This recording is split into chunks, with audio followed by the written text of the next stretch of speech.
In Parker Palmer's book, On the Brink of Everything, he talks about vocation. He says, I began working at age 13 as a landscape architect. For 3 long, hot summers, I mowed lawns. But I moved up in the world by working as a caddy, public beach house maintenance man, research assistant, community organizer, consultant, professor, dean, writer, founder of a nonprofit, and workshop and retreat leader. And yet, naming the jobs by which I've made a living is not the same as naming the vocation by which I've made meaning.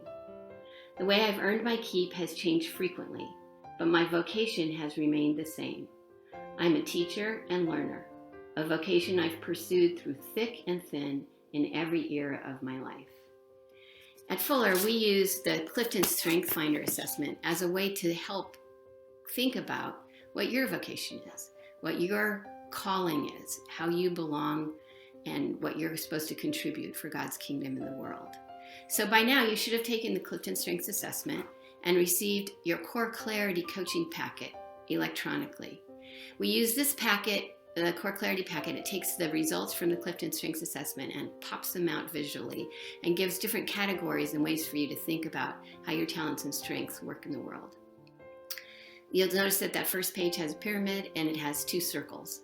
The second page lists your top 5 with bullet points near them. The first 4 bullet points on each of your talents are positive ones, and the 5th one is it's a caution to how you help it might grow.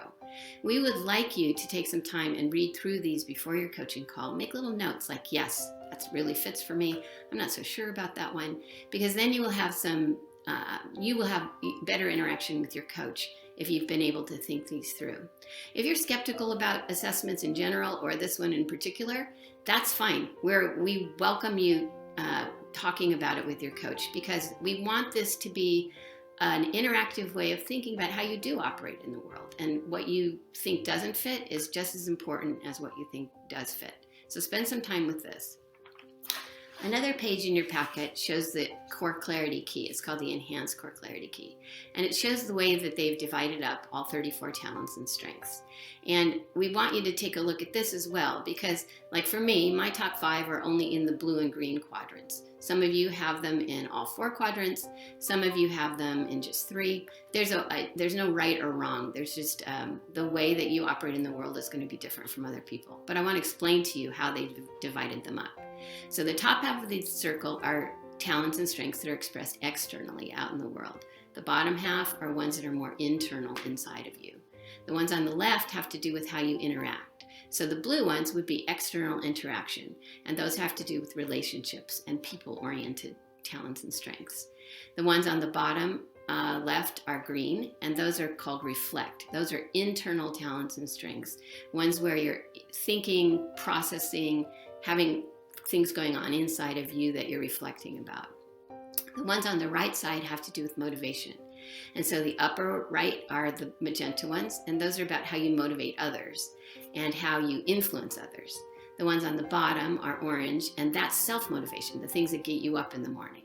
So again, this is just a way to think about how do you operate in the world, what kind of leadership skills might you have, what's the way that, are you more socially motivated or internally motivated? And your coach will talk with you about that and help you process that as well. But I wanted to give you just a sense of that. Now you'll also notice that there are 2 pages in your packet that talk about the different core drills. And it'll say like lifeline, and it'll have DB percent, 27% or 28%.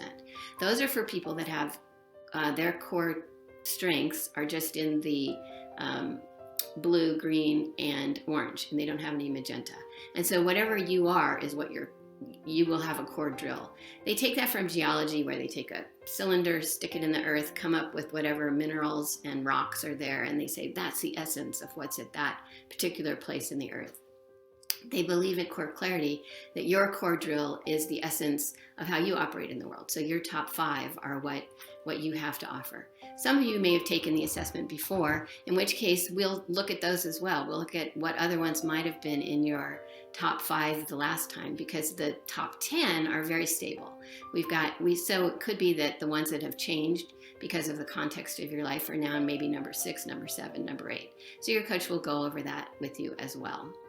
There are some worksheets in your packet. We don't want you to do those before your call. You can do them after your call because you'll have more of a sense of this is what, you'll have more things to think about. But one of the worksheets we really want you to think about, and your coach will work through with you. It's called Reveal Your Best Self. And this one really fits with what I was reading to you in the Parker Palmer book. The idea that when your top 5 are working together, you offer something to the world in a way nobody else does. And a combination of your wiring, your experiences, those things give you a way of giving something in a variety of contexts, whether you're mowing the lawn or being a writer or a retreat speaker or whatever it is that God's called you to. That when your top 5 are working together, you offer something in a way that nobody else does. So we want you to be thinking about when are times when you felt like, this is what I'm made to do. And then to think about how that might fit with your top 5 talents. Is that an expression of those?